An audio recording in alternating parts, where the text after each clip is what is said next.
Vamos para arriba. ¿Ya varios de ustedes Profe, entregaron? Sí. después podría subir su versión de Handbook, que se ve mucho mejor y puede buscar, se ve más cheta. La otra está Bueno, muy fotocopiada, toda doblada. dale.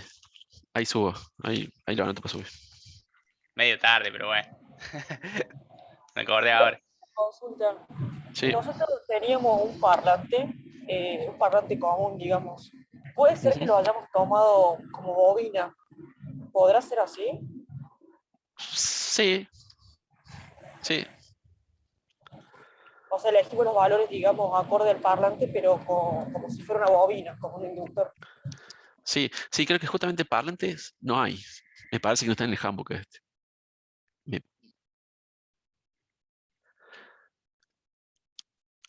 El, con respecto al bus, ¿era un cristal de cuarzo? ¿Cómo era el que me había preguntado? Yo, profe, un Sí, parlante piezoeléctrico. pienso eléctrico, claro. No, lo que hay acá es como cristal de cuarzo, o sea, como un oscilador, pero no me parece que haya con cosas. A ver si buscándolo por speaker no lo encontraron tampoco. No, me No, parece no. que no está. En esta no me parece que no estaba. Está bueno este porque tiene, uno puede apretar y va directo, pero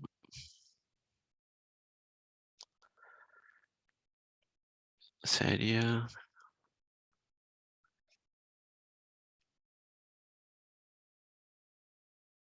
Lo que pueden hacer en ese caso, bueno, ponerlo como si fuera una resistencia cualquiera que esté ahí. No se compliquen tanto. Si no la encuentran, no pasa nada. Bien, bien, bien. Como un resistor, y si no, lo otro que pensaba es dejarlo afuera, o sea, no ponerlo, como si fuera una carga. Claro, la otra es poner, en ese lugar, poner un conector. Poner un conector y decir, bueno, el micrófono o el parlante se enchufa y bueno, estará en otra parte. Claro, claro, que es el circuito y bueno, el parlante está en otro lado. Claro, eso es lo Bien, que pueden hacer, resolver de esa manera. bien. Gracias, profe. De nada. Eh, lo tuyo, Francisco, que vos habías preguntado de la operacional, ¿te quedó claro?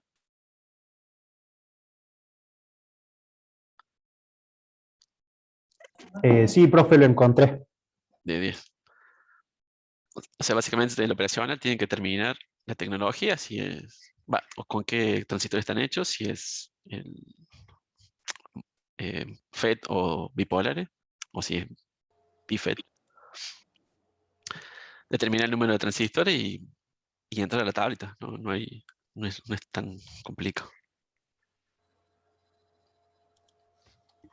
El, Generalmente el número de transistores, por ahí la hoja de datos te muestra el esquemático, diciendo, bueno, más o menos, ¿qué dice? Sí, este tenía tecnología BJT, por lo menos por Ajá, lo que parecía, y tenía algo así como 13 transistores nomás, en el circuito claro, esquemático simplificado, entonces era directamente la primera categoría.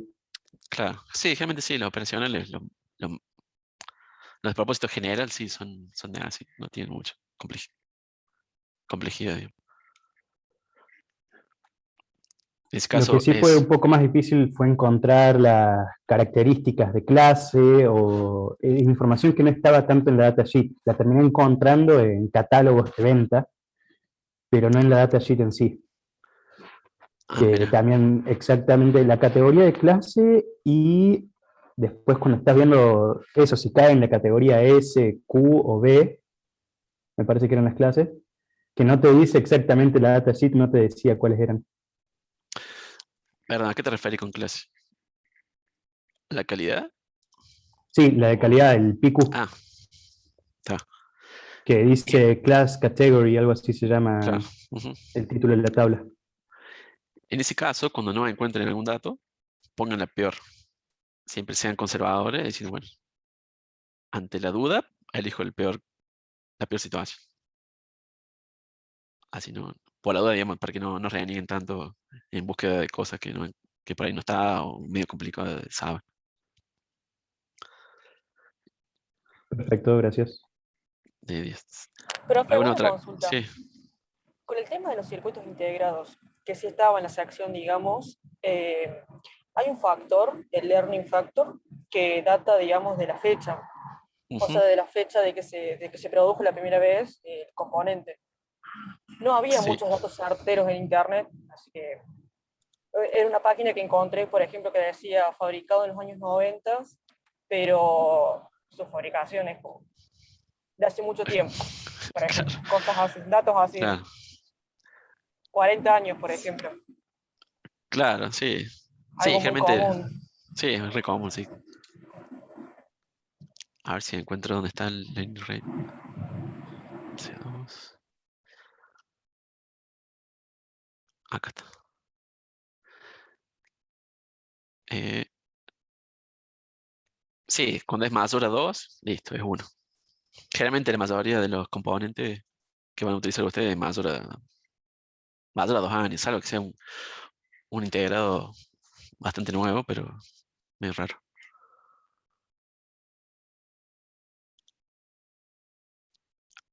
¿Lo ven en esta parte de la tabla? Sí, Sí, sí. de 10. Sí, sí, profe, de ahí usamos, digamos, el valor más exacto. Buenísimo. Y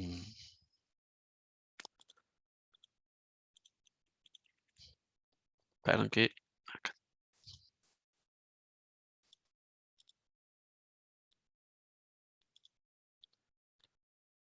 ¿Dónde estamos acá?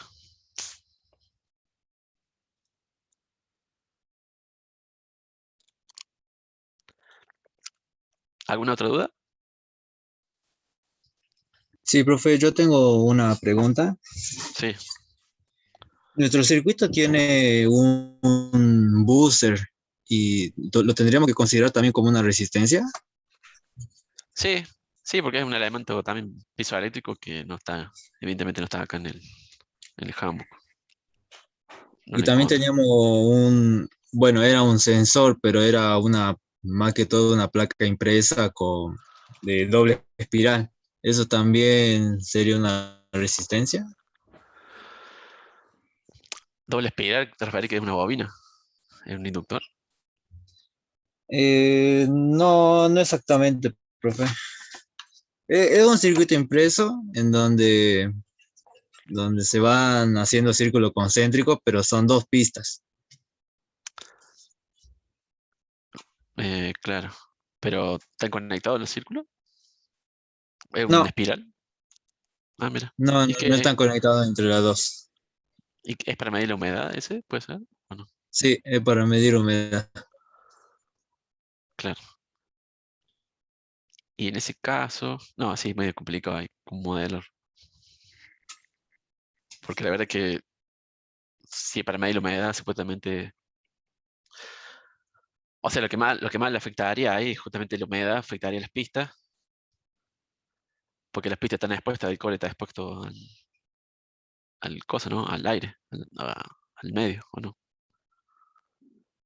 Sí, sí. Claro, entonces lo que le afectaría ahí la confiabilidad sería eso, digamos, que la oxidación del cobre, más que nada la temperatura, pero la verdad que no sé cómo se modelaría. Justamente estos son, para cada componente existe su modelo, entonces habría que modelar ese componente raro. Si no es muy complicado, ponerle como que es también una resistencia, que de hecho me parece que es una resistencia y capacitancia que varía con la humedad, ¿o no? ¿Cómo sería qué es lo que me medís vos a partir de eso? Sí. O sea, cuando detecta que hay humedad, se Ujú. cortocircuita, digamos, y empieza a conducir al circuito, como que manda Ah, la claro, señal. claro, claro, sí, sí, puedes poner como una resistencia ahí que está ahí. Ok, De último, una resistencia variable, profe, tal vez en el ambiente le pones el peor de tierra o hasta el naval, cosa de contar la humedad. También puede ser ese, una aproximación mejor también. Ese también es bueno. Es decir, bueno, que una resistencia, si querés también puedes variable, que de hecho están también acá las resistencias variables. Vamos a buscarlo. ¿Dónde estamos? Y ponerle así como dice el compañero ahí, que va a estar en el agua o sometido para condiciones navales o alta humedad.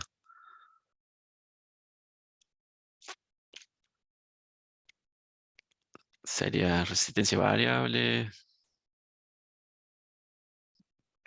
Puede elegir la peor para no errarle. En este caso la de composición, o sea, la de carbón, que están acá abajo.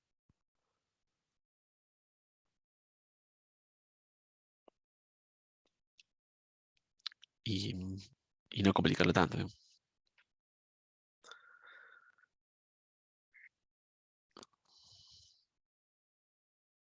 ¿Alguna otra duda? gracias, profe. De nada. Profe, yo quería saber cómo es el tema de los coloquios, ¿cuándo se empiezan a tomar los coloquios? ¿Es en esta misma hora o cómo se acuerda otro día o cómo sería? En principio a la misma hora esta. Pero sería, o sea, la semana que viene presentamos el otro práctico. Y si nos queda tiempo empezamos ahí nomás. Y si no, la otra clase. O sea, empezaremos con los coloquios. El, Obviamente yo les voy a avisar quién empieza. Cómo son, cómo, cuál va a ser el orden, digamos, de, los, de las exposiciones.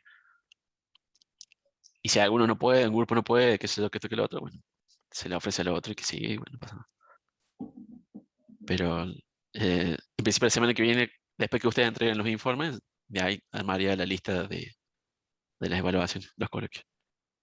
Ah, bien, organizan ustedes. Perfecto, perfecto, entonces listo. Muchas gracias. De nada, Profe, en principio, sí. una pregunta. A nosotros en el análisis de cuentapartes y por estrés nos dio unos valores bastante separados, tipo 166 años contra 12. ¿Está bien ese rango o se nos fueron los números para cualquier lado? No, está bien, puede ser. Ah, listo. Bueno, Lo ideal es que el cuentapartes sea más conservador y por lo tanto más pesimista. o sea que Generalmente no es.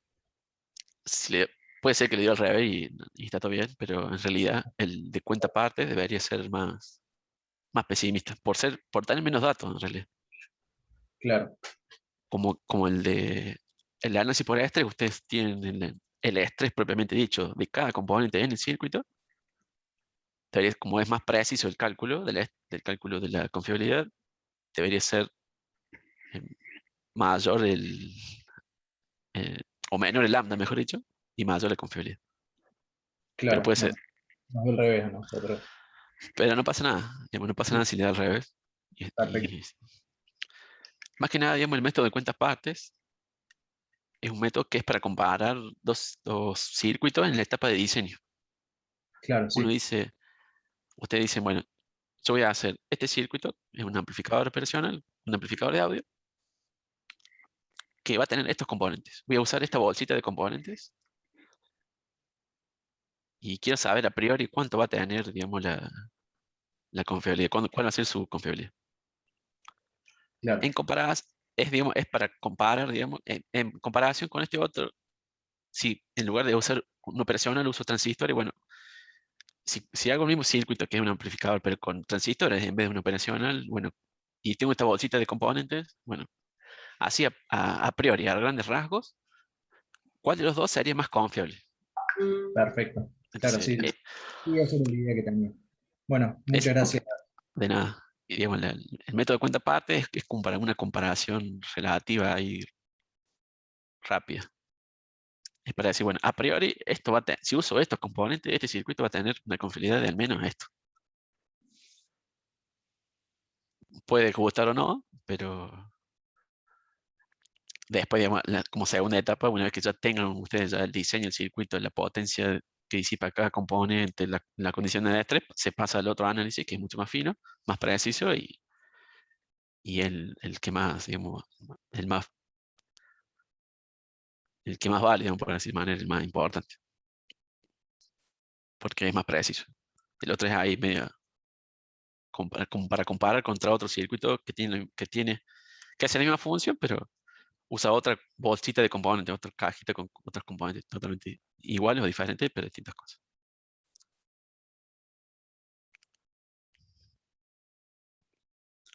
¿Alguna otra duda? Ingeniero, Sí, una consulta. En, en los potenciómetros, el sí. número de, se refiere al número de pines, ¿verdad? El número de pines, exactamente. Ese, esa es la norma vieja, o sea, la norma, sí, la norma, pero sin revisión. Si ustedes tienen, si se fijan en esta norma nueva, o sea, la versión más nueva, mejor dicho, de la norma, del handbook, directamente dice, bueno, si es variable o no, y directamente es más simplificado. El lambda B lo determina directamente con esta tabla. Dice, por ejemplo, el resistor variable, no sé si lo alcanzan a ver acá. Dice, el resistor variable, en este caso es con alambres. Si fuera de composición, o sea, si fuera los potenciómetros comunes, es tanto, si fuera con alambre es tanto. Es mucho más simple. En cambio, la versión anterior del handbook hablaba de los números de tabs, que por ahí medio confuso. No sé si ese es el caso. Sí, sí, sí. Gracias. De nada. Y sí, bueno, ahora dentro de un rato subo esta versión, así les queda mejor. Que es un poco más, versión más nueva y más sencillo de leer. En cambio, la versión vieja expande lo que es resistor a muchas variables que no, por ahí no tiene tanta sentido. A ver si lo veo por acá.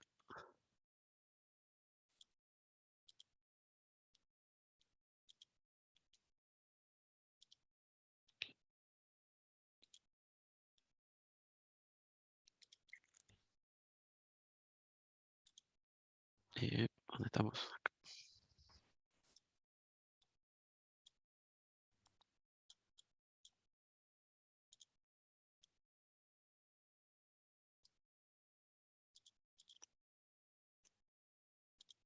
¿Alguna otra consulta?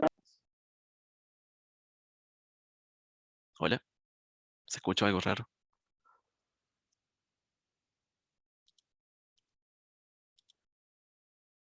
Hola, hola. ¿Me escuchan? Sí, profe, se escucha. Ah, Sí, profe. buenísimo.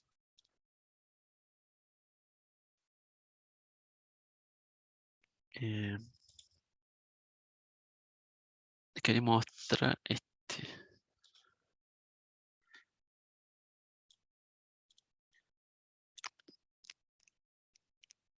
Esta es la versión vieja.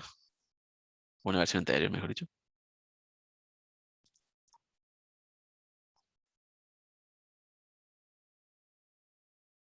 Bueno, justamente no tiene los links, no tiene un montón de cosas que lo hacen medio complica.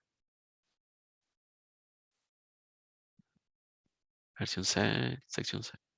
Acá.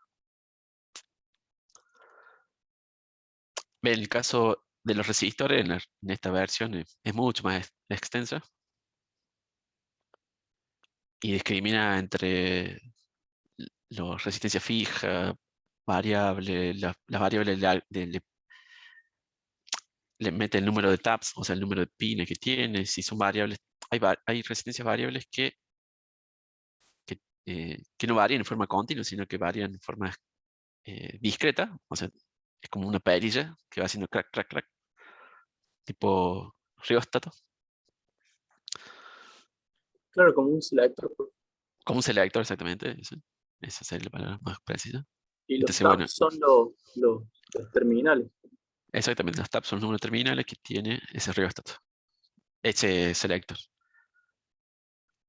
Y entonces, El bueno, RF está más abajo por si lo estoy buscando. Casi por el final del país. acá está la temperatura, más abajo. Sí, me parece que estaba cerca del ejemplo ya directamente. Termistor. Acá está. Resistencias variables. Entonces el potenciómetro acá dice, bueno, el número de pines. Hace esta ecuación así bastante complicada. Que debe ser que antes, debe ser que fallaba bastante, digamos, de acuerdo a la cantidad de taps. Y bueno, por ahí es difícil determinar lo mínimo, es 3, obviamente. Un potenciómetro menos de 3 no va a tener, sino qué potenciómetro va a ser. Que va a variar.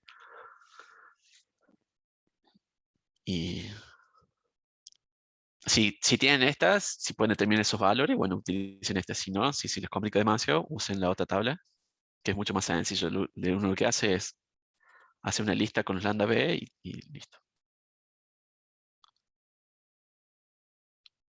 O sea, la diferencia está en cómo determina el lambda B de acuerdo al tipo de resistencia. ¿No?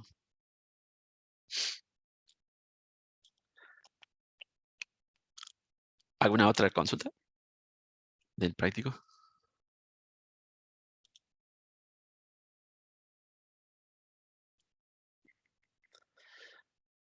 Estuve viendo que ya algunos grupos de ustedes mandaron algún par de cosas ya, mandaron unos trabajos, quiero decir, perdón. Y no es para criticarse los trabajos, sino es solamente para ver un error común que he visto, digamos, casi en los 4 trabajos que me han enviado, que es básicamente la determinación del lambda. Perdón, del número crítico de cada componente. Eh, voy a elegir un trabajo práctico al azar, digamos, o pasar rápido los nombres para que no vean de quién es.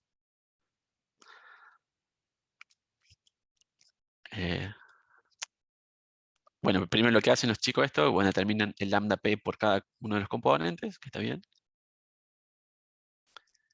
Después hacen análisis modo de fallo y también el análisis crítico.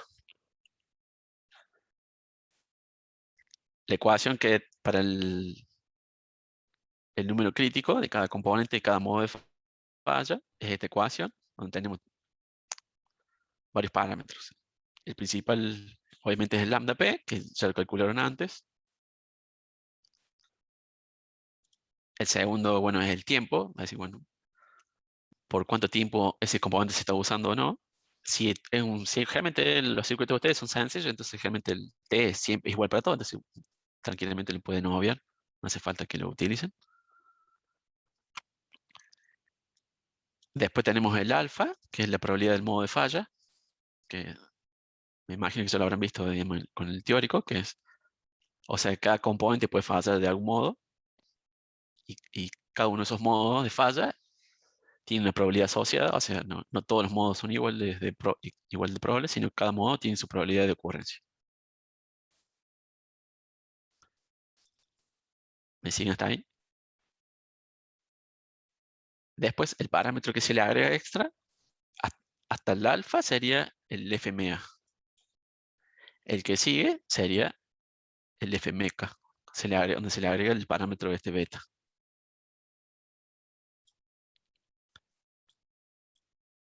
El alfa, como dijimos, es la probabilidad de modo de falla, o sea, cada modo tiene su probabilidad asociada, pero ahora aparece otro parámetro que se llama beta, que según la definición dice es probabilidad de pérdida de la función.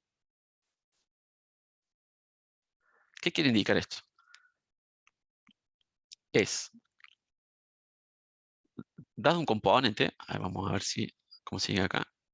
Bueno, como toda probabilidad, ese valor va de 0 a 1, como está acá en esta tablita.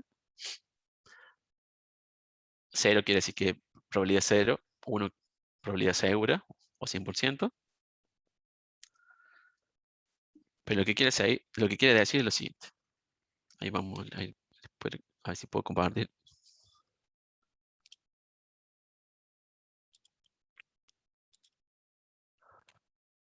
Se ve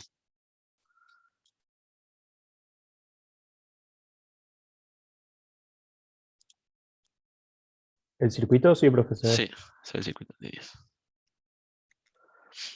Este mismo circuito de la semana pasada, que es un circuito que a través de la resistencia... Uy, perdón.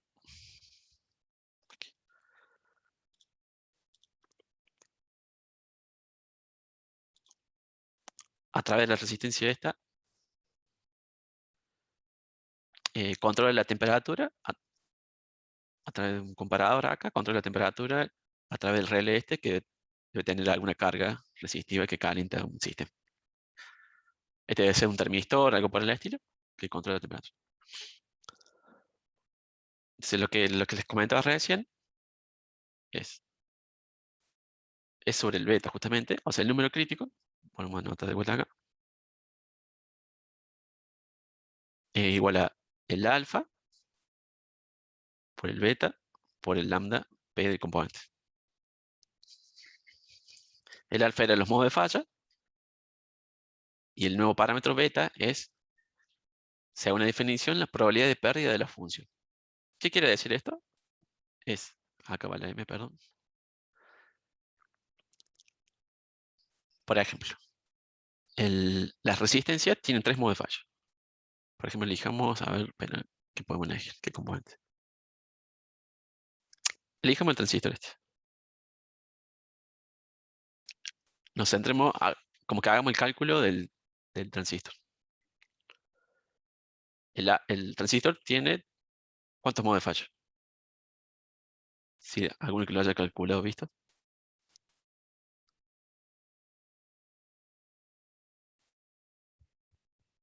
Bueno, uno que se... En el teórico creo que habíamos visto cortocircuito y circuito abierto. Claro. Bueno, Son los pongamos esos únicos. dos. Supongamos que tiene, bueno, cortocircuito y circuito abierto.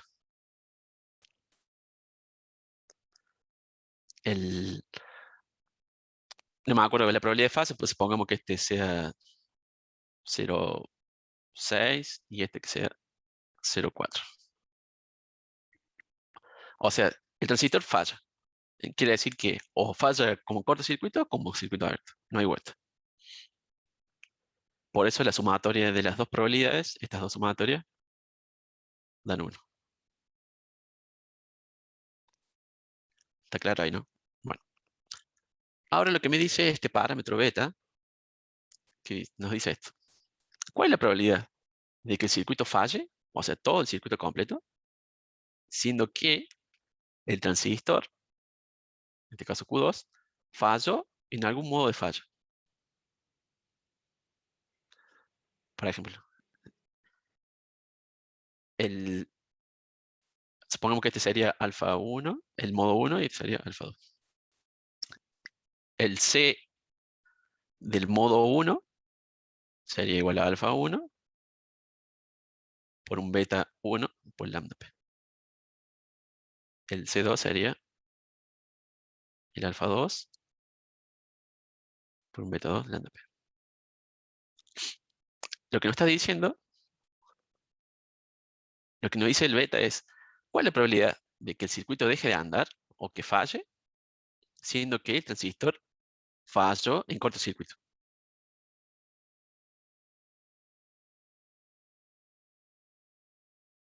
¿Cuánto cree usted que vale el beta si el transistor se pone en corto?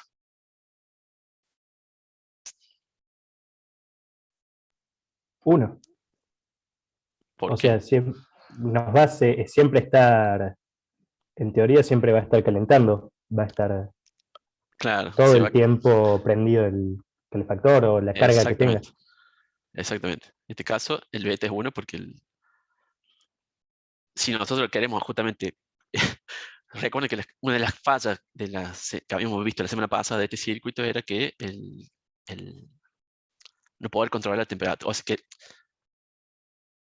que se dice que controla la temperatura a 50 grados y si sale si supera los 50 grados es una falla. Bueno, ese es un tipo de falla. Entonces, en ese caso, si el transistor se pone en corto, la resistencia calentaría siempre, la temperatura no se controlaría nunca y por ende se nos queman los pollitos o los huevos, no me acuerdo qué es controlado. Entonces, obviamente sí, el beta es 1. Ahora, ¿cuál es la probabilidad de que el circuito falle si ahora queda el circuito abierto del transistor? O sea, si circuito abierto quiere decir que prácticamente lo saco el transistor. Y es también 1 porque no puede cumplir su función de calentar. Exactamente. En este caso, entonces para ambos modos de falla, el beta para este transistor es 1. Ahora veamos otra cosa. Supongamos, ahora analicemos la R7. Esta R7.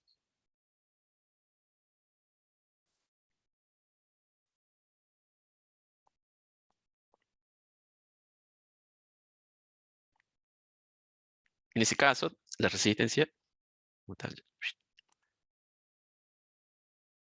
la resistencia tenía, ¿cuántos modos de falla? 3. Cambiar su valor, circuito abierto y circuito cerrado, cortocircuito. Exactamente. El alfa 1 es cortocircuito, circuito abierto y cambiar valor. Pongamos.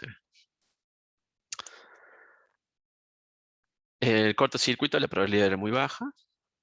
O sea que una resistencia se funda es muy difícil. O sea, pongamos 0,1. Circuito abierto es la mayor probabilidad. O sea, si una resistencia falla, es muy probable que se abra. Le pongamos que es 0,4. Y cambiar valor, le pongamos, bueno, 0,5. De bastante alta probabilidad.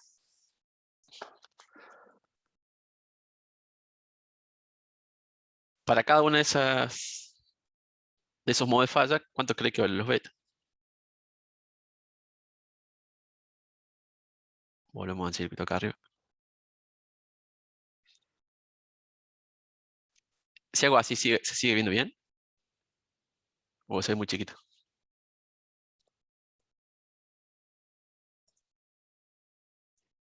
Se ve, se ve. ¿Es la R que está conectada a la base del transistor la que dice? Sí, esta resistencia. La de 15K. Al principio, ¿qué función hace esa resistencia? Controla la corriente de base, digamos, del transistor este. Hace como un divisor resistivo acá. Se le aplica una tensión de base.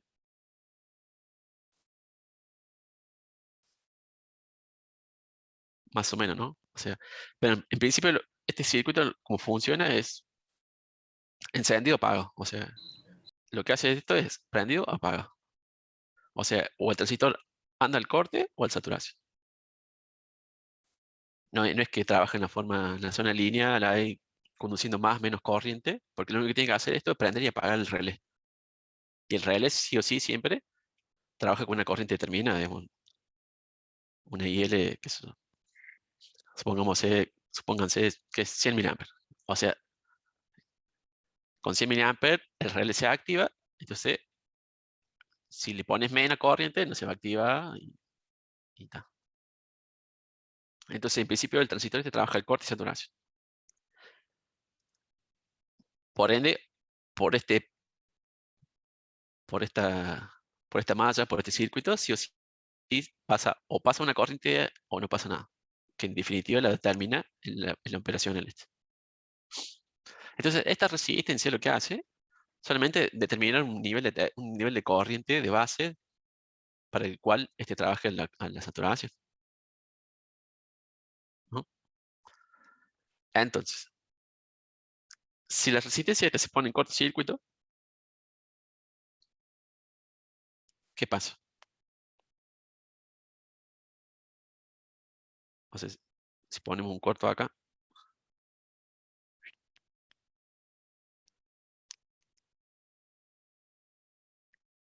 ¿andará o no andará?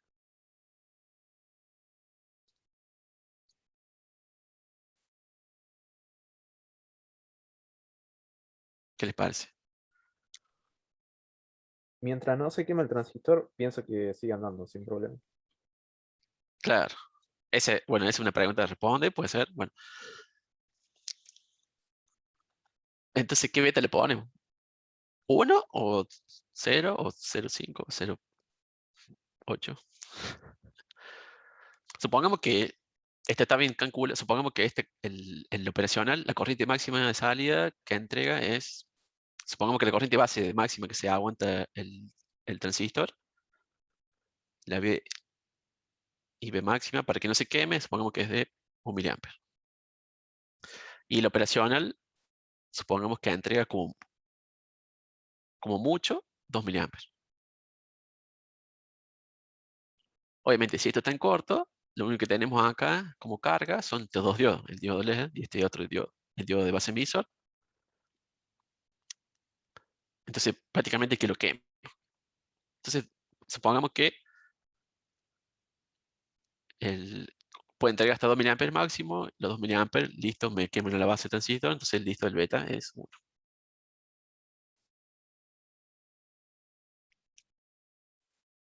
Pero como esa probabilidad es muy chiquita, o sea, es muy raro que que una resistencia se ponga en corto, es rarísimo. Inclusive es menor que 0,1, es 0,01 me parece.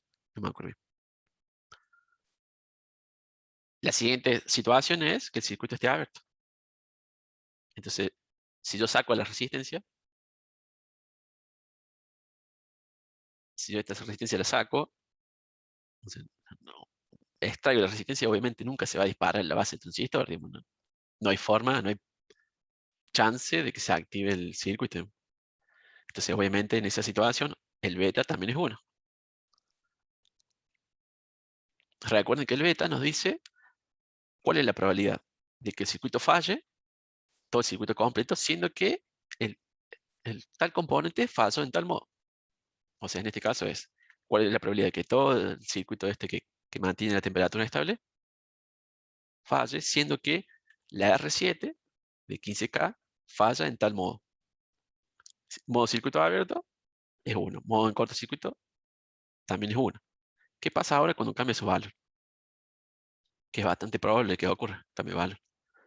Más la resistencia de carbón, que si bien tiene una tolerancia dentro del 5% la de carbón, si uno las calienta o las somete a algún estrés, pueden cambiar su valor. Es muy común que cambien su valor la resistencia. Más si se calienta. En ese caso, para el cambio de valor, ¿cuánto cree que va el beta?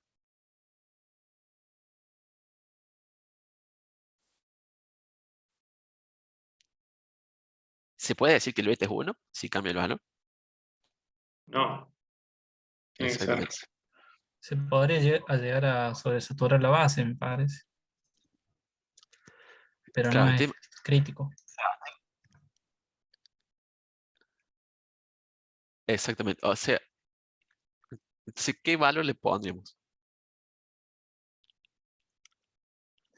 O sea, 0 no es porque puede darse el caso de que, o sea, 1 no es porque puede llegar a seguir andando, pero 0 tampoco es porque puede llegar a afectar un poco. No sabemos cuánto. ¿Cómo creen que se puede determinar ese valor de beta? Recuerde que esto es probabilidad, o sea, y también de la mano de la estadística. ¿Cómo creen ustedes que pueden determinar el beta para el caso de cambio de valor de resistencia? ¿Cómo pueden ensayar ustedes para saber si va a seguir andando en el circuito si cambio ese valor? En definitiva, ¿cómo determinar el beta?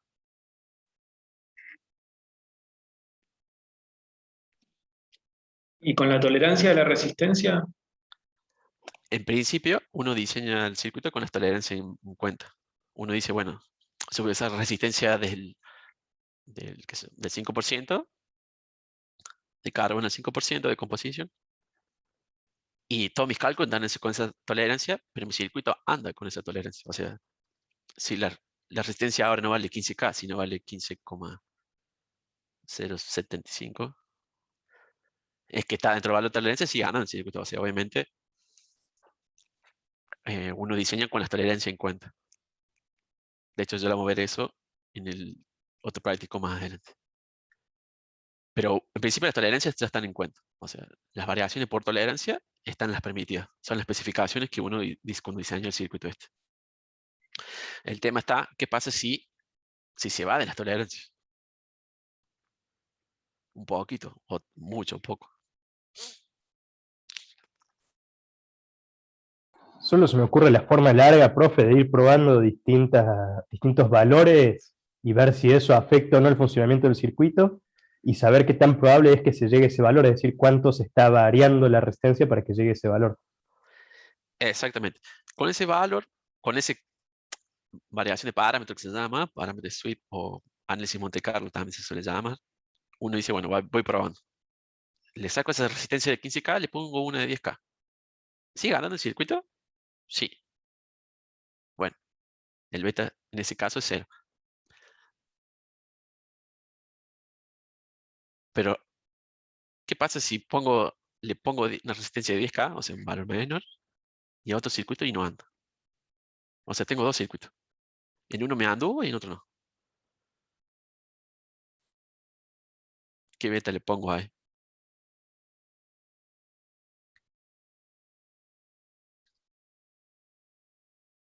¿El promedio, profe? Exactamente. Lo que se hace, el ensayo, como la forma de ensayar estas cosas es justamente agarrar 100 circuitos iguales, a los 100 provocarle la misma falla, a los 100 provocarle el mismo cambio de valor de resistencia y analizar así, bueno, si disminuye su valor, la resistencia, de los 100, pero vamos a anotar un poquito acá, así que quedemos claro. Supongamos que decimos, bueno, tengo 100 circuitos y a los 100 le provoco la misma falla, que es ponerle una R de 10K. Si de los 100 me fallan 80 fallan, ¿cuánto valdría el beta entonces?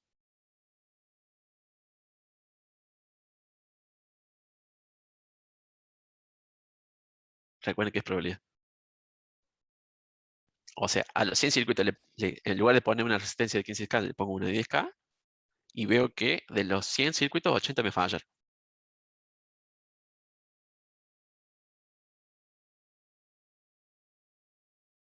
Entonces el beta vale. Recuerden que el beta vale. 0,8. Exactamente, 0,8. O sea, todo lo que es la teoría frecuentista de la probabilidad, así se llama, es.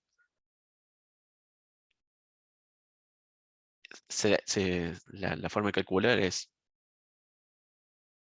el número de eventos que sucedieron sobre el número de eventos totales. Los totales serían los 100 y el número de eventos que sucedieron. O sea, el número de eventos donde fallo. Perdón.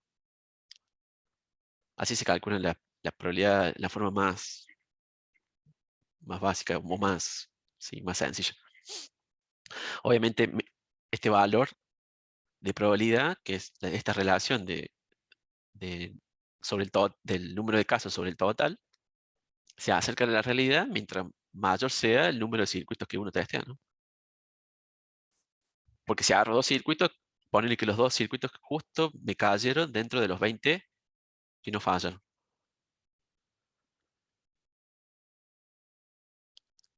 Si agarro dos circuitos y justo son justo dos de los 20 que no fallan, y yo voy a decir, no, el beta es 0. Bueno, justamente para levantar ese problema, la ideal es testear un montón de circuitos a la vez. Pero ahí, profe, no estaría la probabilidad, o sea, si nosotros tenemos un cambio en el valor de la resistencia, tenemos que tener en cuenta qué tan probable es que llegue a ese valor de 10K que nosotros le pusimos, que es algo que ahora no estamos metiendo dentro Exactamente, de la no, ecuación. no, exactamente. También está cuál es la probabilidad de, según el modelo de que sale, digamos, el handbook que le pasó el profe, la probabilidad de que una resistencia cambie su valor, obviamente de acuerdo a la tecnología, por ejemplo, si es la de composición, es muy alto, es 0,5. La probabilidad de cambio de fallo. Ahora, ¿cómo afecta? O sea, la probabilidad de que cambie su valor es 0,5. Sí, es alta. Ahora, ¿cuál es la probabilidad de que llegue a ese extremo? Que, por ejemplo, de 15K pase a 5K a 10K, bueno, es otro cantar. Pero en promedio, lo que está diciendo este alfa es que es 0,5 en promedio. Bueno, hay que ver, para un caso muy fino, bueno, habrá que hacer los ensayos a mano, pero el modelo en principio nos dice eso. No sé si me di a entender. Sí, sí. Por otro lado, uno puede decir, bueno, ponele que ponele que si hacemos los cálculos con 10K, y ponele que siempre, de los 100 casos, siempre nos da el beta 0, o sea, no falla ninguno. Pero ahora, si lo hacemos con una R de 9K, ya no, el beta es cercano a 0,8. O sea, siempre hay que buscar hasta que falle. Variar Claro, exactamente. Eso generalmente se puede hacer desde la simulación, qué valores dentro de qué rango andan los sistemas. Generalmente la simulación sirve para eso. Se llama variación de parámetros, es muy común en los simuladores. Basado en Space, por ejemplo.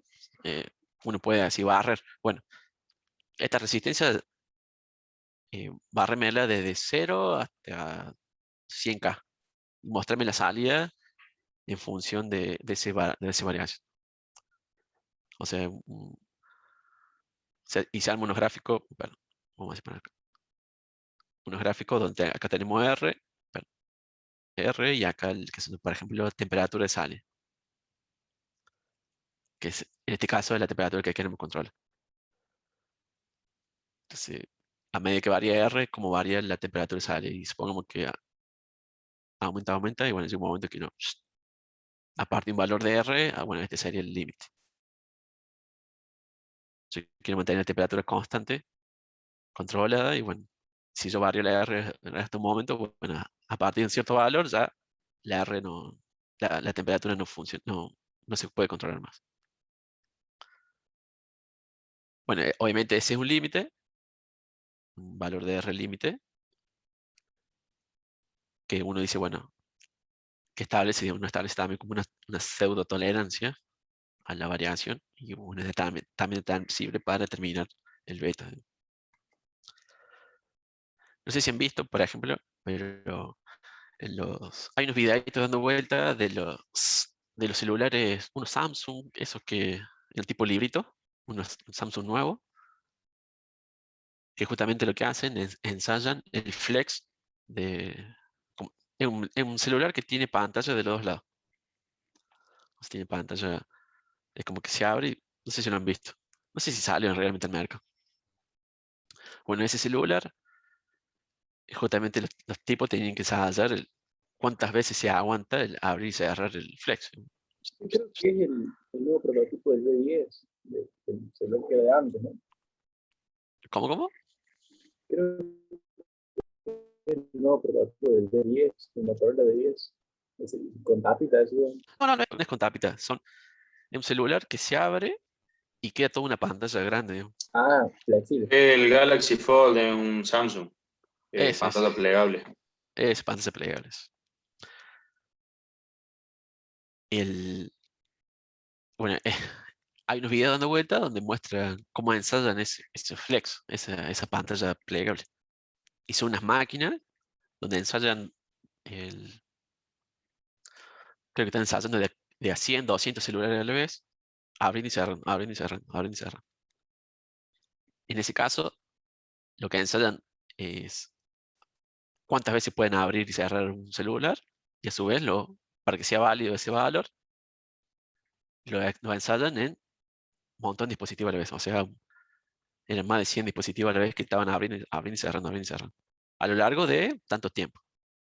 Dicen, bueno, a las cuantas abridas y cerradas apareció la primer fallo. O el primer celular falló, y falló a las 500 abridas y cerradas. Bueno, el primero se reportó a las 500. Pero la mayoría duró hasta las 2000 abridas y cerradas. Bueno, entonces uno puede decir que en promedio la tasa de falla es 2000. 2000 abrir y cerrar el celular. Tiene ahí una vida útil de tantas veces. Así se ensayan generalmente las cosas en la industria. Otra forma también es, por ejemplo, si es un sistema bastante complejo, es ponerlo a funcionar durante X cantidad de tiempo. Por ejemplo, los motores, no sé si alguien trabaja en alguna industria automotriz, pero por ejemplo los motores se lo pone a funcionar y se lo deja andando 1000 horas. Y en esas 1000 horas se lo va ensayando y reportando las fallas que aparecen. Y bueno, de esa manera termina de decir, bueno, dentro de las 1000 horas no apareció ninguna falla. Bueno, 1000 horas dura el motor este. O en las 1000 horas de uso apareció tal falla en tal tiempo. Entonces, de esa manera también se determina las probabilidades de fallo.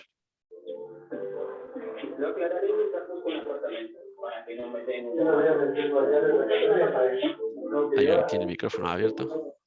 No sé si quiere preguntar algo.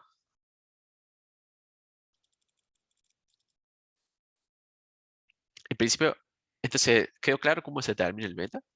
El beta es, si bien es obviamente, si lo tienen simulador, o sea, si lo tienen simulado el circuito, lo pueden hacer. Decir, bueno, ¿qué pasa si saco esta resistencia?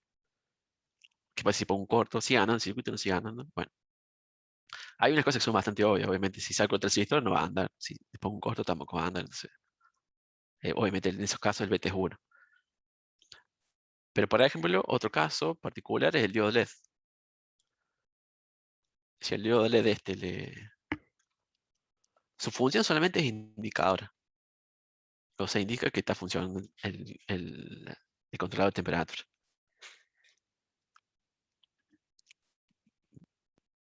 Pero si la falla principal del sistema es que no me controla la temperatura, ¿cuál sería el beta en el caso de que el diodo se ponga en corto?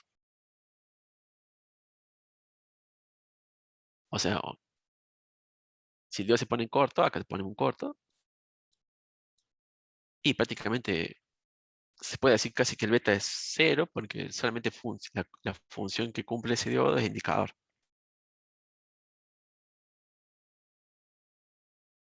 ¿Me siguen hasta ahí? O, por ejemplo, otro componente, digamos, ¿qué pasa? Este capacitor que está acá, que es 220 micros. ¿Qué pasa si este capacitor, uno de los modos de falla es que cambie su valor, como en el caso de la resistencia, en vez de 220, sea de 200 micros? ¿Afecta en algo el circuito?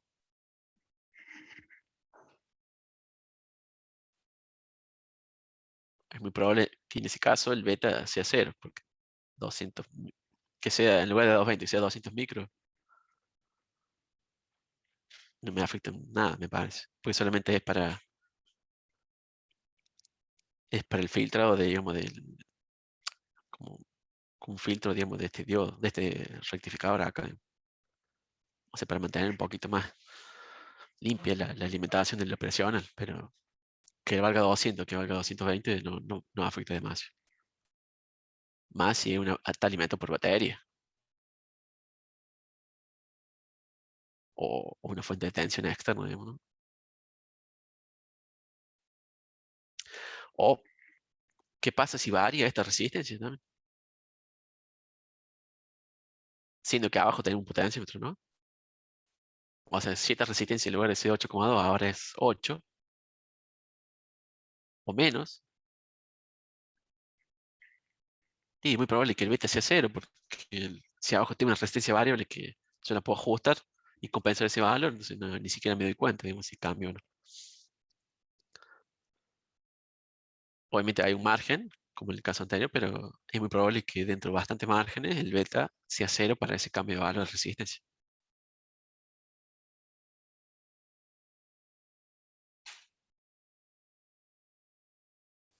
¿Me siguen ahí? ¿Me siguen? Sí, profe. Buenísimo.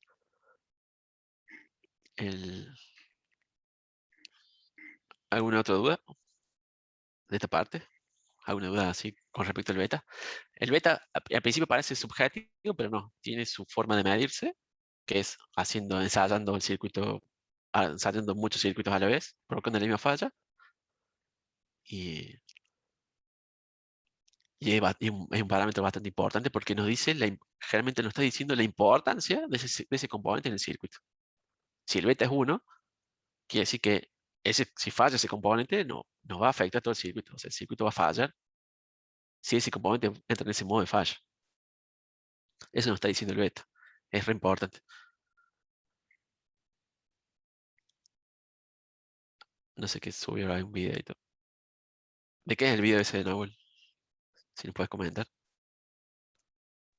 Ah, era del Galaxy Fold, de las pruebas que comentaba. Las pruebas. Buenísimo. De 10. Yo conozco el circuito, es mejor de todo.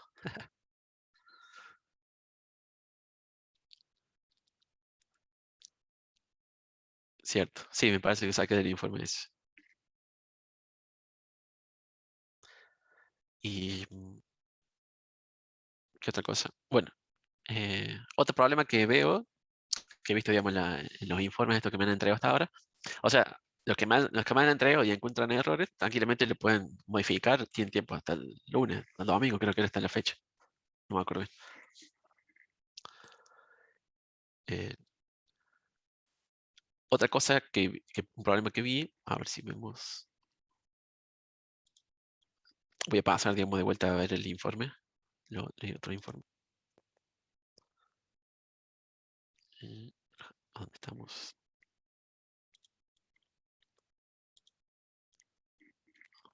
De vuelta nomás, lo estoy agarrando como ejemplo, pero no es que no es para hacerle críticas, nada, es solamente para que, como un ejemplo.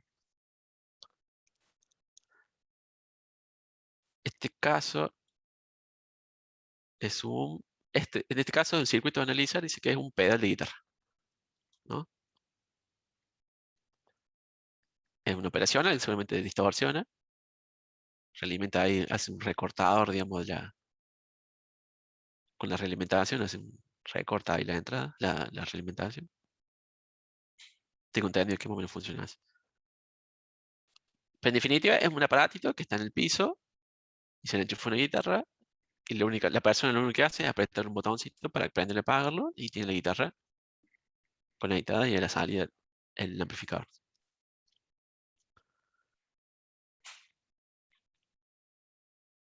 Si mal no recuerdo, así funcionan los pedales, más o menos. Entonces los chicos, bueno, hacen el cálculo de beta, que es lo otro, y después determinan, dice, el nivel de severidad. Ven en el informe, ¿no? Se está viendo, ¿no? Sí, se ve. De 10. Dicen, bueno, eso establecen 4 niveles de severidad. La severidad, recuerden que son las consecuencias que me provoca que el circuito falle en determinado modo. O determinada fase que me provoca. ¿Cuáles son las consecuencias que me provoca? Dicen, bueno, la categoría 1 es catastrófico, pérdida total de sistemas. O sea, recuerden que el circuito ya falló. El circuito dejó de andar, dejó de hacer dejó de ser un pedal. Ahora, ¿cuáles son las consecuencias que me trae a mí? Como usuario o como fabricante o como lo que sea. Eso justamente lo tienen que establecer ustedes.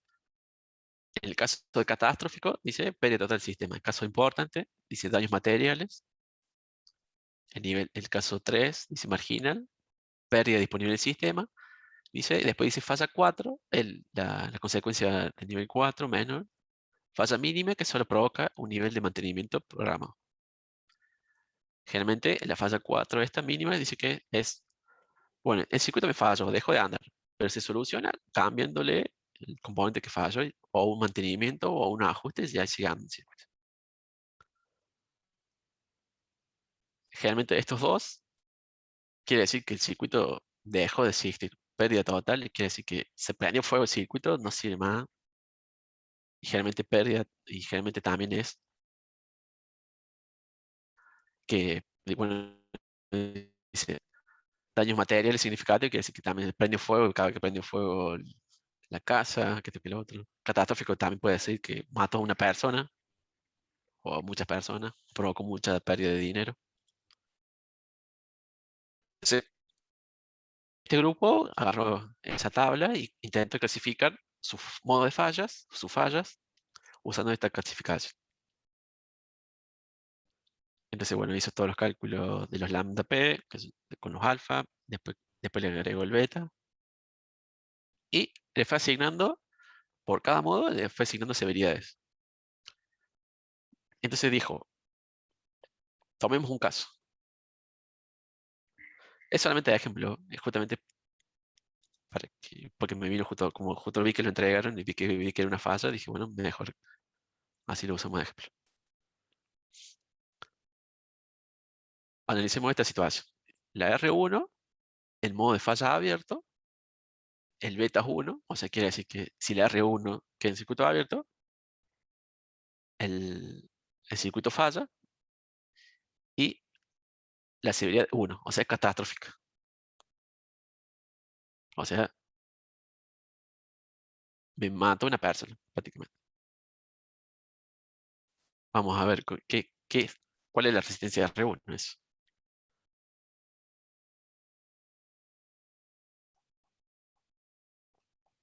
La R1, está acá.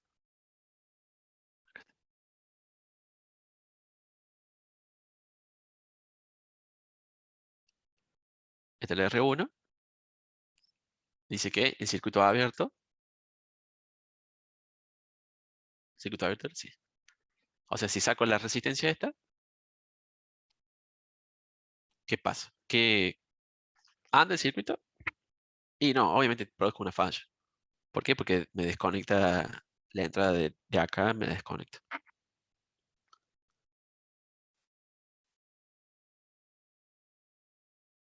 Pero si esa resistencia se abre, ¿me provoca la muerte del usuario, por ejemplo? ¿O se me prende fuego la placa?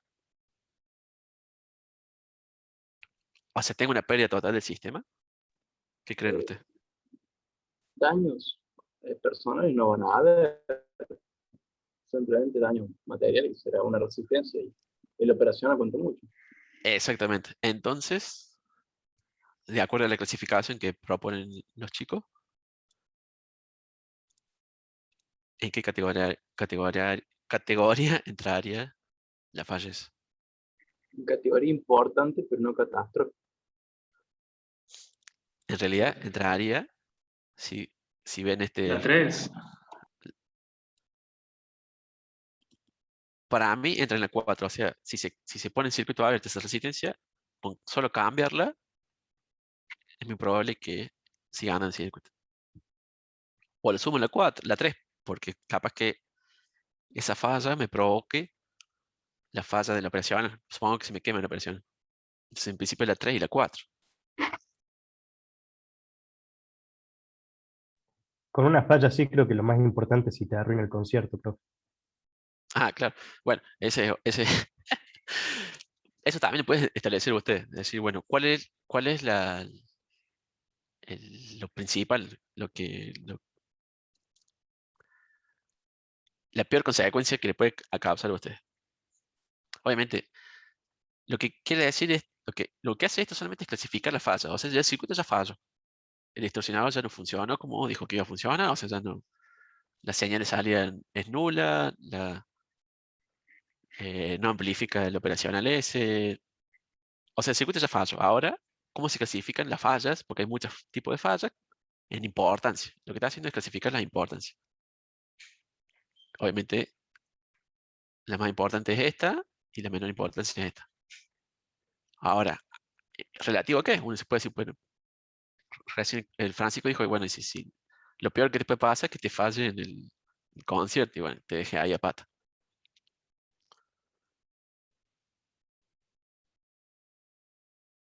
Pero bueno, ese es de dónde te falla, digamos, más que en qué situación te falle, más que el modo de falla, más que la clasificación de la falla.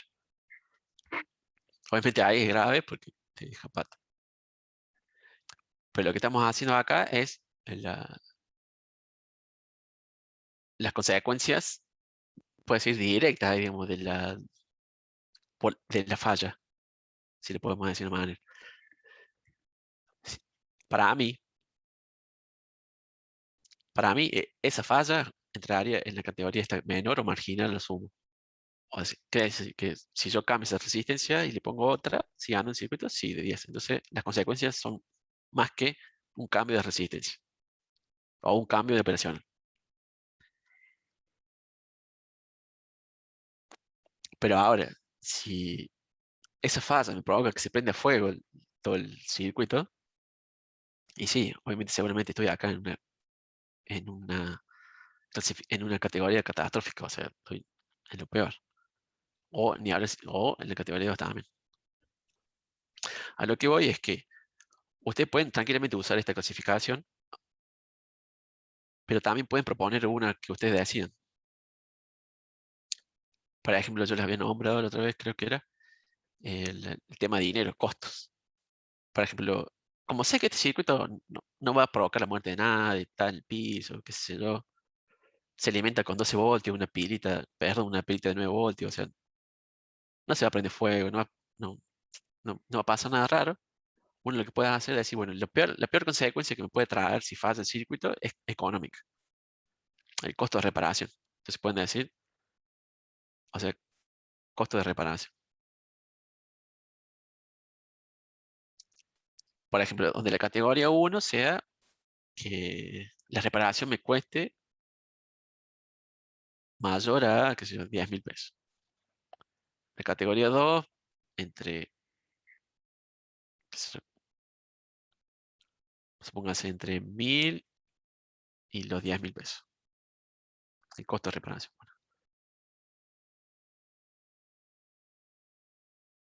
Y categoría, que es la 4, la 3, entre 100 y 500 pesos. Y bueno, la cuarta, la última, menor a 100 pesos.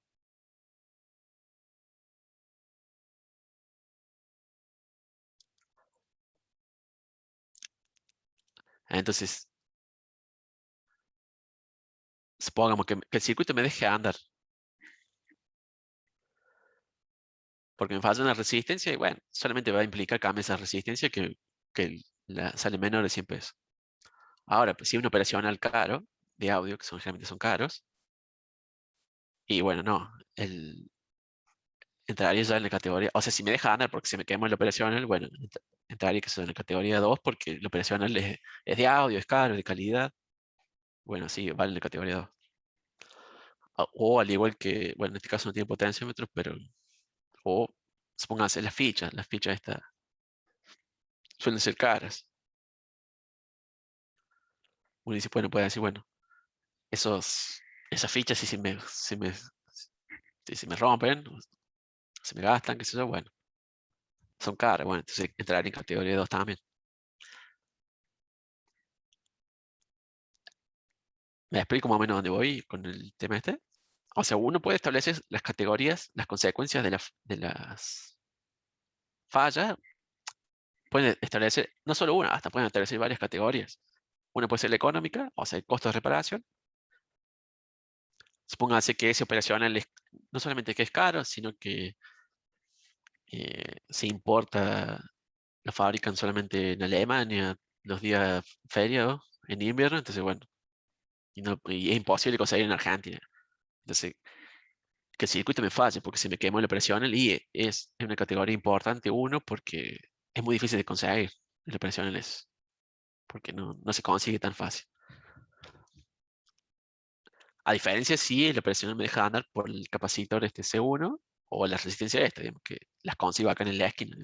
Voy acá y me la dan por una pala de resistencia de 1K. También puede ser disponibilidad. Uno puede clasificar las fallas, en este caso, por disponibilidad de los componentes a la hora de reparar. Nosotros, profe, teníamos instrumental médico, que no era, por ejemplo, de soporte vital, pero sí es para diagnósticos. Claro. Es decir, que una falla, por ejemplo, puede llevarte a un Mal falso diagnóstico. positivo o un falso negativo Claro. sobre alguna enfermedad. En Claro. esos casos puede que la mayoría de las fallas nos caigan dentro De lo de importante. categorías importantes. Claro, el tema es, o sea, el tema es que el circuito falló. ya dejó de hacer lo que decía que iba a hacer, pero bueno, depende del circuito, sí, se puede decir que sí, la mayoría es importante. Habría que verlo, analizarlo medio puntual. O sea, uno puede decir, bueno, la principal falla es que yo hago un mal diagnóstico. O sea, que dé un falso positivo, por ejemplo, con ese equipo. Entonces, analizar las fallas que me llevan a esa situación. Analizar los bloquecitos o los bloques funcionales de mi circuito que me lleven a esa situación. Entonces, en ese caso, sí. Decir, bueno, lo que me llevan a un mal diagnóstico pueden ser estos componentes. Bueno, entonces la falla de estos componentes le voy a asignar la máxima severidad o la peor consecuencia, mejor dicho. Uno es lo mismo. Entonces ahí sí, lo pueden hacer así. Perfecto, Ahora, gracias. por ejemplo, si ese circuito tiene un LED indicador solamente que nos dice si está prendido o apagado el equipo, o otro LED por ahí chiquito, que no hace nada, y uno puede decir, sí, es la falla, que el circuito me deje de andar por ese LED, y no pasa nada, porque el diagnóstico sigue siendo válido, es bueno. Entonces sí, uno puede decir, bueno, esa falla cae en la categoría 4, o menor, o la menor de todas, porque sí, el circuito no tiene el LED indicador ese, pero lo principal que es para hacer diagnóstico, esa función se sigue cumpliendo. Entonces uno puede asignarle categoría 4 o menos. Perfecto, gracias. De nada. En definitiva, ustedes pueden establecer sus propias. En el caso generalmente de los equipamientos médicos, suelen estar, digamos, bajo norma y suele estar esta tablita. Habría que ahondar en la norma de los equipamientos médicos, pero está. Pero si no la llegan a encontrar, bueno, pueden proponerlo a ustedes. Entonces, ustedes con esas clasificaciones de la severidad, que se lo asignan a ustedes generalmente, construyen después la matriz esta de criticidad.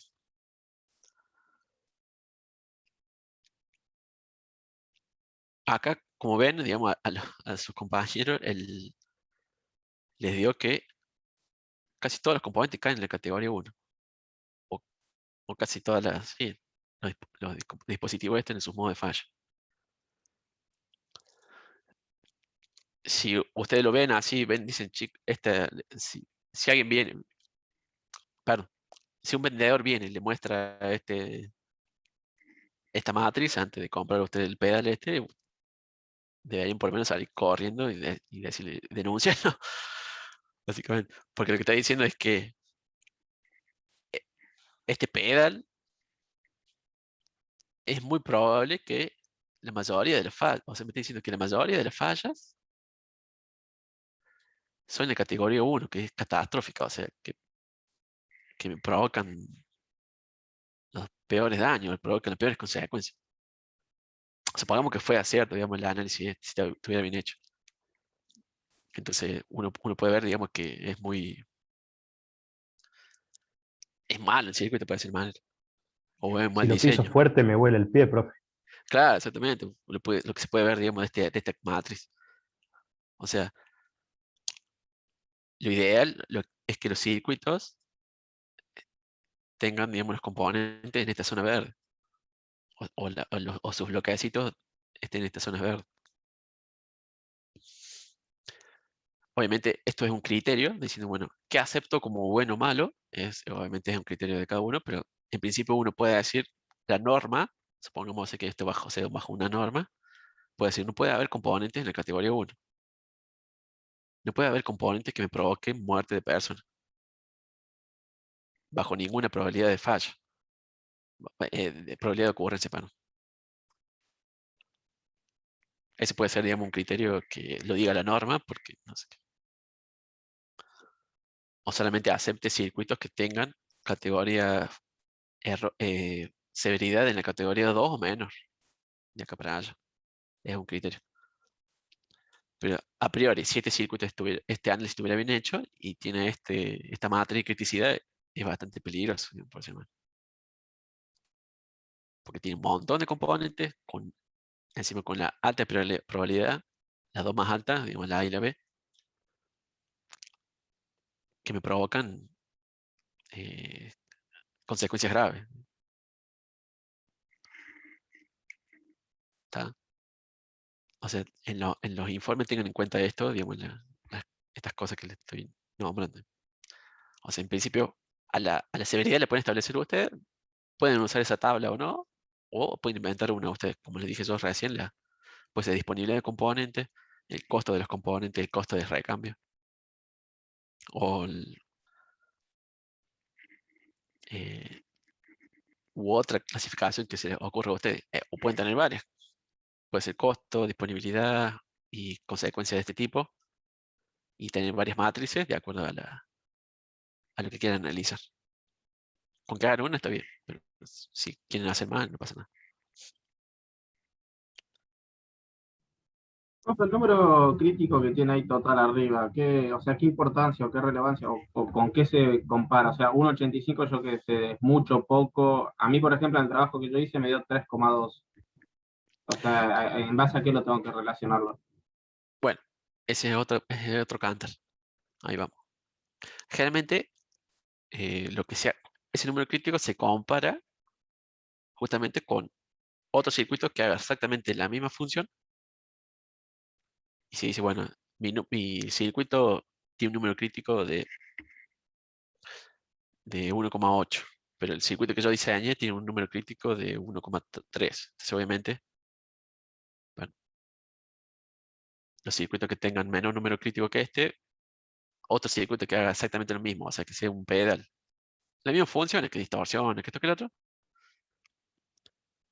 Si tiene 1,3, y obviamente va a ser mejor que este otro que tiene 1,85.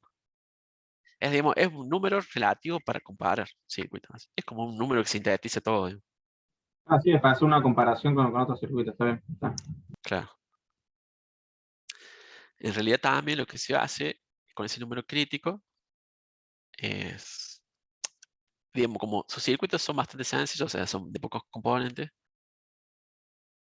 lo que se hace generalmente es, a ese número crítico es ponerlo en esta tabla. Cuando son sistemas muy grandes que tienen compuestos por muchos bloques, eh, o sea, tenemos varios bloquecitos interconectados y son sistemas muy grandes. Bloque 1, bloque 2, bloque 3, bloque 4. Lo que se hace es justamente determinar el número crítico de cada uno de estos bloques. CM1, CM2, así.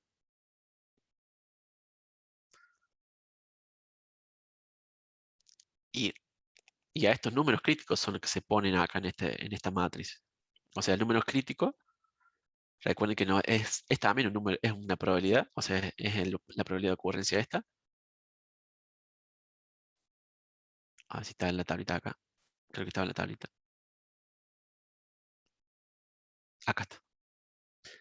O sea, usted con el número crítico calculan esta probabilidad de ocurrencia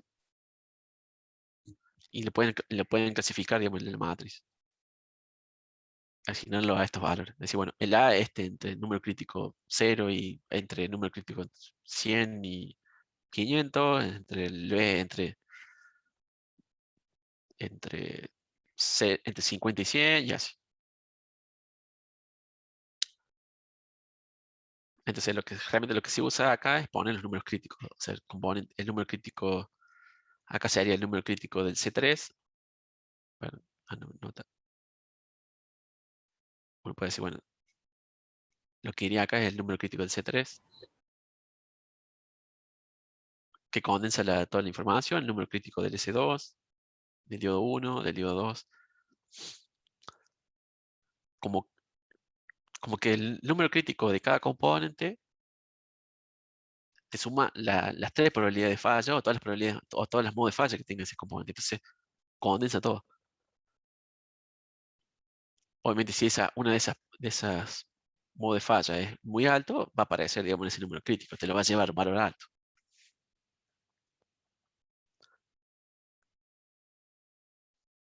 No sé si me siguen. Recuerden que el número crítico, pero no sé si lo habían visto en clase.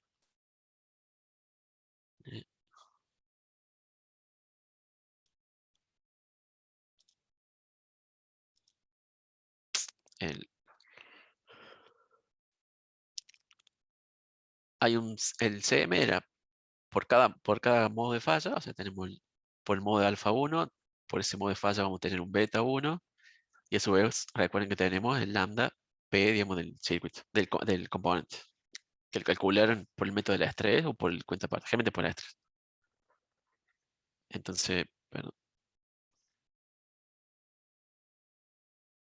El C1 va a ser eso, el C2 va a ser el alfa 2, el beta 2 que va a ser diferente por el mismo lambda P, el C3, alfa 3.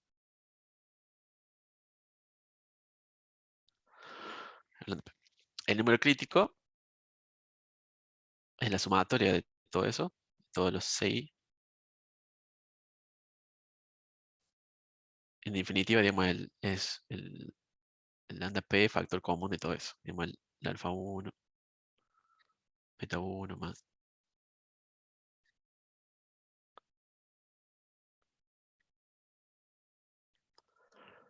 Si todos los betas son iguales, obviamente todo esto da 1.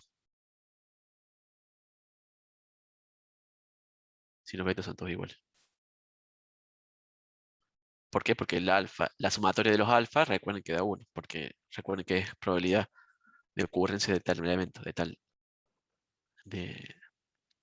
o sea, en los modos de falla de cada componente. El dispositivo falla de 3 modos. Sí o sí, siempre alguno de esos 3 modos, no hay otro modo de falla diferente.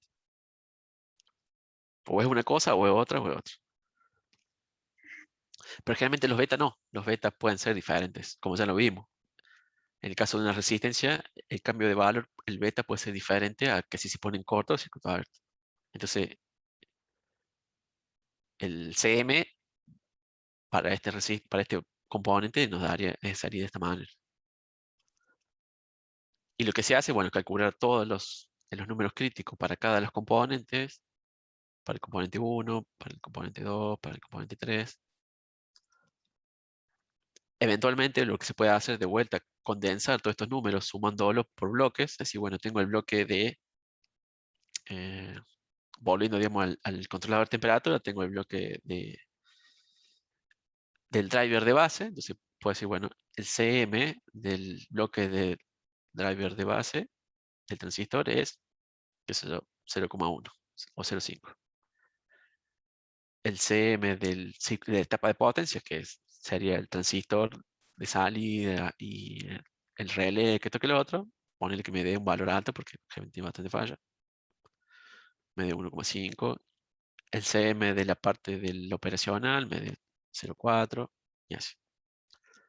Entonces uno puede hacer la matriz de criticidad usando estos valores directamente, más condensado. Pero esto generalmente cuando el sistema es bastante grande. Si el sistema son bastante sencillos o con pocos componentes, como el caso de ustedes, pueden hacer así como componente por componente. Calcula el número crítico de cada componente y meterlo en la matriz. Si son muchos componentes o es muy engorroso, lo pueden condensar por bloques. El bloque de potencia, el bloque de control, el bloque de la fuente de alimentación, el bloque de sensado y así.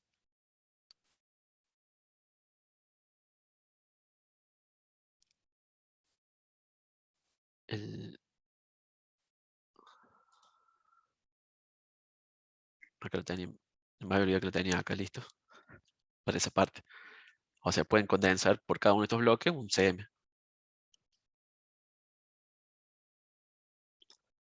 Un CM para esta parte, otros para esta otra, para este.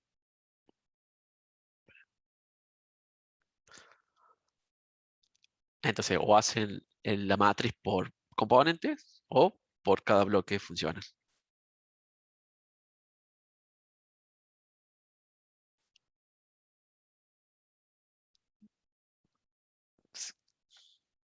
¿Me siguieron?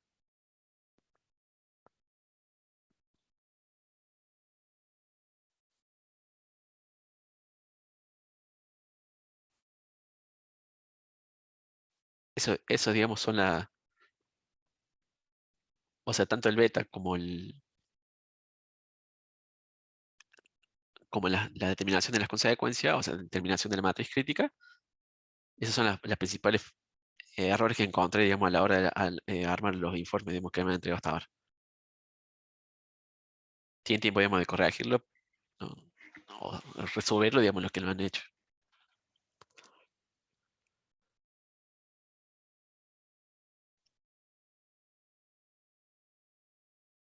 La norma IEC, el 66 minutos. ¿Puede ser? Dice Facundo, pero no había leído el chat. Dice,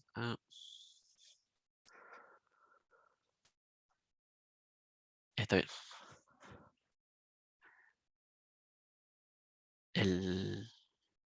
Tranquilamente, justamente era para que lo puedan corregir. Y no es para, o sea, no es que lo voy a evaluar ahora. Si no, uy, no, ustedes se equivocaron, ya está. No se preocupen, digamos, justamente lo dije para que lo puedan corregir.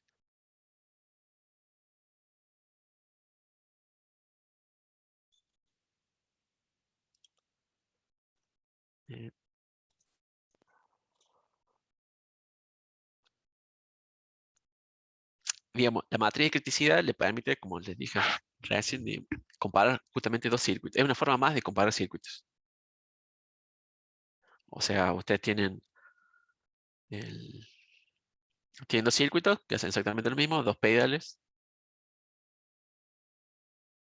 que los dos son distorsionadores, que esto que el otro.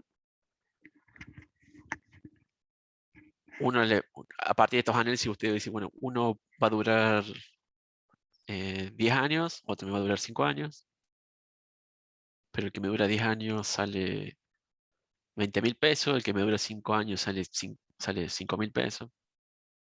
Entonces, bueno, ¿qué compro? No, y compro el de 5. Total, por la plata de 20 me compro 2, entonces puedo jugar ahí con esa relación. Pero ahora el que me dura 5 años tiene esa matriz que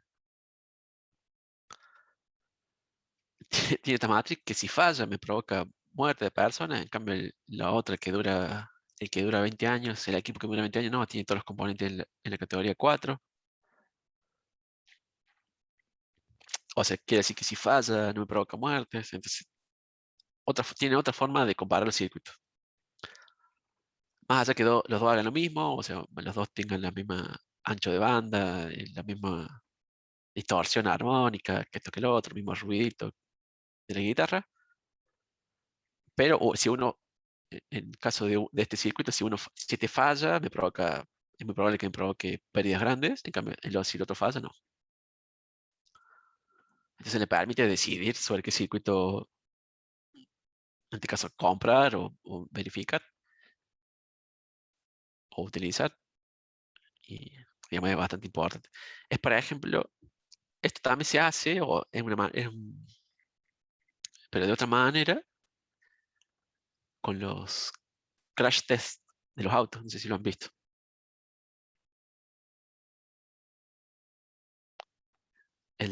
Los autos, no sé si saben, digamos, pero los autos se ensayan para ver cómo se comportan ante choques.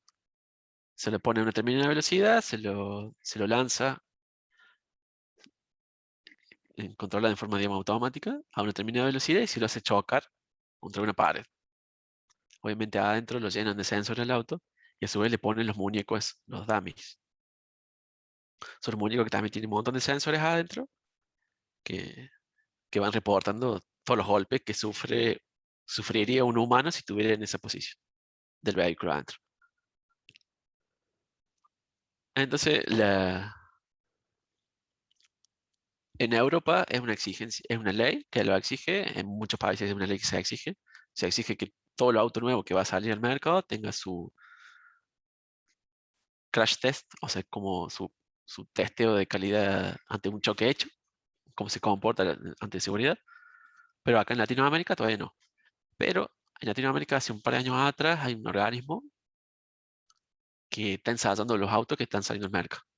Es muy interesante. Es una asociación conjunta entre varias automotrices que, bueno, están patrocinando estos test para mejorar, digamos, la calidad definitiva de los autos. la seguridad de los autos, mejor dicho. Entonces, si realmente hay autos que te dicen, bueno, tiene... realmente son por estrellitas, dice, los que sacan muchas estrellitas, dicen, este auto tiene 5 estrellitas en protección contra adultos que van adelante. Por ejemplo, qué sé yo, creo que la Toyota Hilux tiene 5 estrellitas contra choques frontales de 10. El Volkswagen App, profe, en la parte de atrás tiene un sticker que dice también que tiene puntaje máximo en las pruebas de seguridad. Claro, por ejemplo, el app también tiene sale bastante bueno, tiene 5 estrellitas.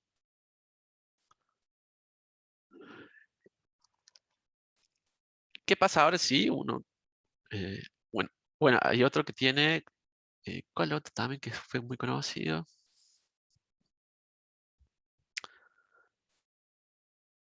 Bueno, supongamos que, por decir un auto cualquiera, pongamos el Fiat Uno. No, pero no tiro bosta acá.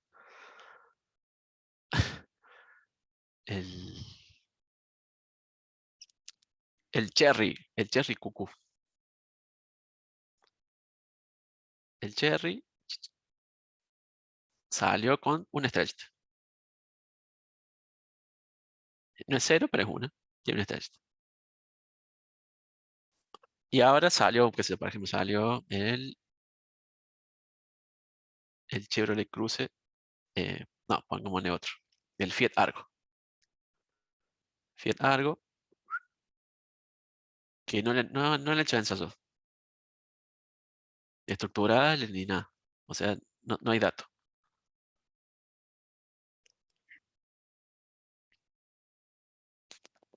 ¿Por cuál auto irían? O sea, obviamente uno iría por el 5, pero entre el Cherry y el Argo. Supongamos que sean el auto del mismo segmento, sean los dos. Los monovolumen esto, la clase A, qué sé yo.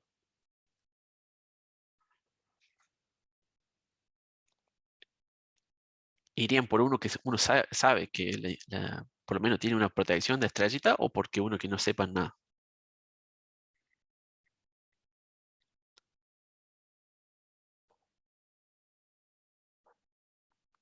Ahí tal vez intentaría fijarme si la misma fábrica tiene otros autos con estrellita que le hayan hecho test para saber más o menos qué tiene. Si el resto son más o menos Claro. buenos, puede que compre el que no tiene estrellita, y si no me voy, aunque tenga una sola, por ese. Claro, tal cual. En muchas... La pregunta es, bueno, más sencillamente, no ha llevado a los autos porque por ahí es medio complicado. Por ejemplo, supongamos que en la matriz de seguridad, en la matriz de criticidad, perdón, del controlador de temperatura que controla la temperatura de los pocillos. ¿No? Controla que la temperatura de los pocillos, que no se quemen los huevitos de los pollos. Para incubar, perdón, incubadora. No me sale el valor. Si yo no tengo por ejemplo, tengo un equipo que tiene todo este análisis hecho y contra otro equipo que no tiene nada hecho. Yo no sé ni cuánto me va a durar, ni si falla me provoca, me mata los pollitos, ni nada. ¿Cuál elijo? Pero los dos salen, digamos, este que tiene análisis hecho sale 2 veces más caro que el otro que no tiene análisis hecho.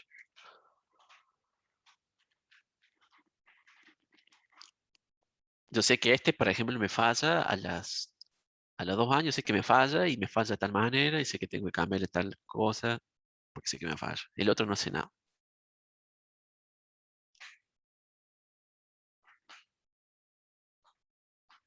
Bueno, obviamente que lo que le quiero hacer de entender, digamos que por ahí es muy probable que un diseño tenga malos números, malos análisis, malos valores de matriz de criticidad, malos valores de confiabilidad, pero están los valores, están hechos. Te dice, no te mientes, dice, este circuito va a durar 5 años y si falla te provoca que se incendie. O el cherry. Y mira, este tiene una estrellita de seguridad. O sea, si choca, es muy probable que tal cosa. No sé qué significará la estrellita bien, pero contra este otro circuito que no sé nada. No tengo información, no sé nada. Puede que dure, en lugar de 5 años, me dure 10 años. Puede que si falle no provoca nada, pero no lo sé. No tengo esa información. A lo que voy es que en sistemas críticos, en aplicaciones críticas, por ejemplo, que un auto es un sistema crítico porque hay personas adentro, o el control de temperatura de un incubador es crítico porque me puede matar, por ejemplo, si son bebés me puede matar, o si son pollitos también me puede matar y perder plata. Lo que quiero que tengan en cuenta es que es importante conocer y saber disponer de esa información, por más que sea mala, pero disponerla. Porque con esta manera yo puedo prevenir lo que pueda suceder. Yo sé que si este circuito que controla la temperatura de una incubadora me falla a los 5 años, antes de los 5 años voy, lo saco y lo cambio. Lo saco y le pongo otro.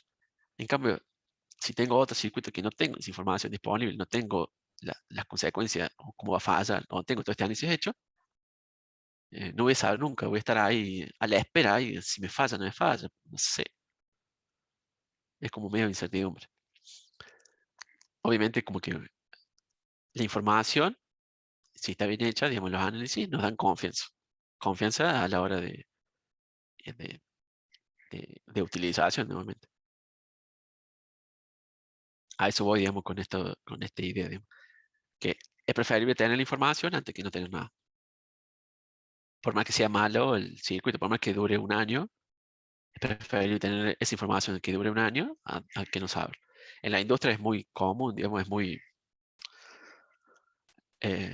importante, digamos, esta parte porque los tipos, por ejemplo, cuando tienen que hacer mantenimiento de las plantas o de las líneas de producción, los tipos tienen que saber realmente cuándo van a fallar las cosas para que no pare la planta y antes de parar, antes de que falle y me pare toda la planta, hacerle un mantenimiento preventivo. Entonces, los tipos saben decir, bueno, este PLC que está en esta línea de producción tiene una vida útil de 5 años. Bueno, ya estamos casi 5 años. Bueno, listo, cámbialo, se cambia. En la próxima parada técnica, mantenimiento, se cambia directamente porque ya está cerca de su ciclo de vida. ¿Y por qué puede hacer eso el tipo? Porque tiene esa información de confiabilidad. Porque tiene todo este análisis hecho. Esa es la idea, digamos. Por más que sea malo el análisis, o le demos los resultados, esa información es re útil. Es más útil que no tenerla.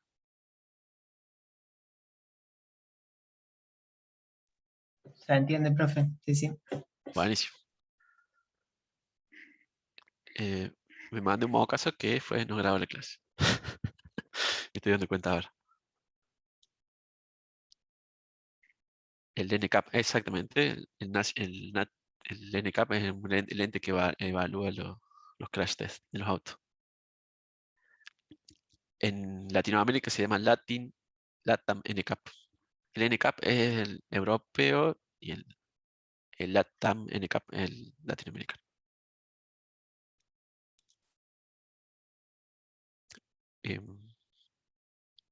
Bueno, o sea, si tienen alguna duda, de vuelta me escriben ahí por chat. Lo que les digo, les sugiero que lo escriban en el grupo general, digamos, no me escriban tanto por privado, así las dudas que tengan le puede servir a otros, ¿no? No tengan miedo, digamos, de escribir ahí en el grupo. Está para eso. O bueno, si no me escriban por privado, no pasa nada.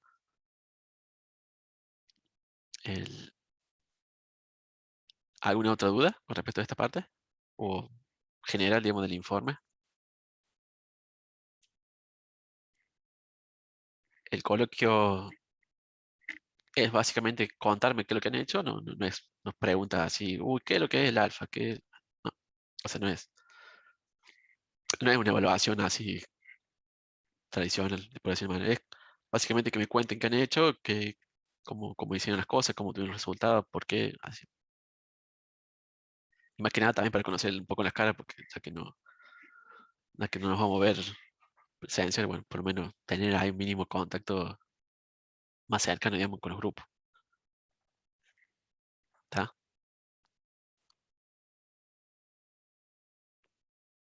No sé si tienen alguna duda. Les pido mil disculpas por no haber grabado la charla, la clase. Me olvidé. Pero bueno, básicamente son cosas que ya hemos visto, digamos, no nada. Nada, no. Básicamente hemos visto dos temas, digamos, que es la terminación del beta, cómo se termina el beta, de acuerdo, o sea, qué importancia tiene el componente en el circuito o en el sistema.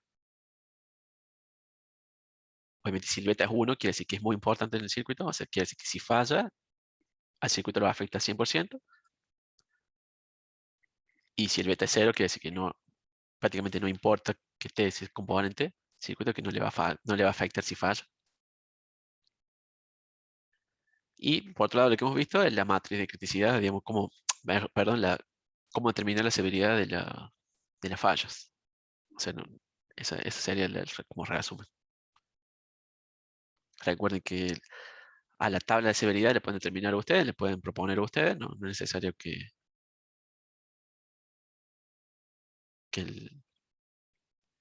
se basen en la que les pasó el profe. Pueden usar esa, si no pueden usar la otra, tranquilamente.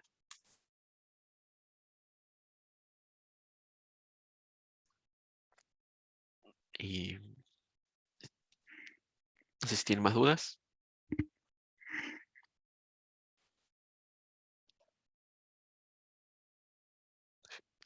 ¿No? Generalmente, digamos, la determinación de los parámetros del cálculo por estrés es bastante sencillo. Digamos, es seguir la tabla, no hay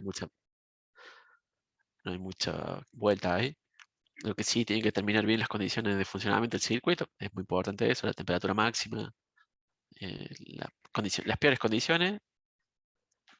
Lo mejor, como para tener en cuenta, lo mejor siempre es ser conservador y decir, bueno, no, voy a usar la peor componente, la peor calidad, la peor condición, para asegurarme de decir, bueno, para asegurarme de que no voy a mentir si el circuito me falla mucho antes de lo que dice que en los cálculos. Es preferible ser así conservador y no tan optimista, porque puede ser que le agarren feo y le terminen vendiendo humo, por decirlo mal.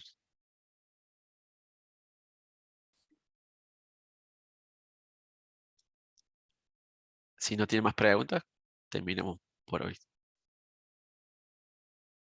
Si tienen dudas, pregunten, si no, preguntan por chat. No, profe, creo que ya está. Buenísimo. Bueno, chicos, nos vemos la semana que viene. Tenemos la presentación del práctico 2. Y ya ahí nomás, si nos queda tiempo, empezaremos con los coloquios, pero no creo. Y si no, ya la otra semana empezaremos con los coloquios. Mientras ustedes hacen el práctico.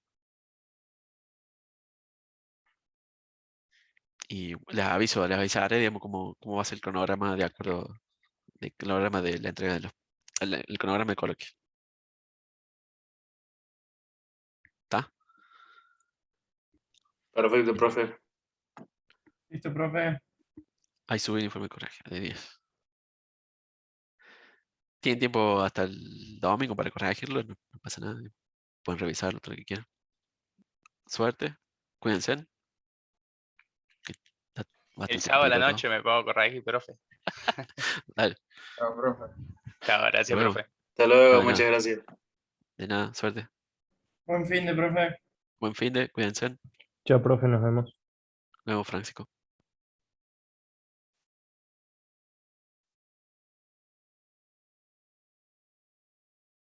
Chao, chao.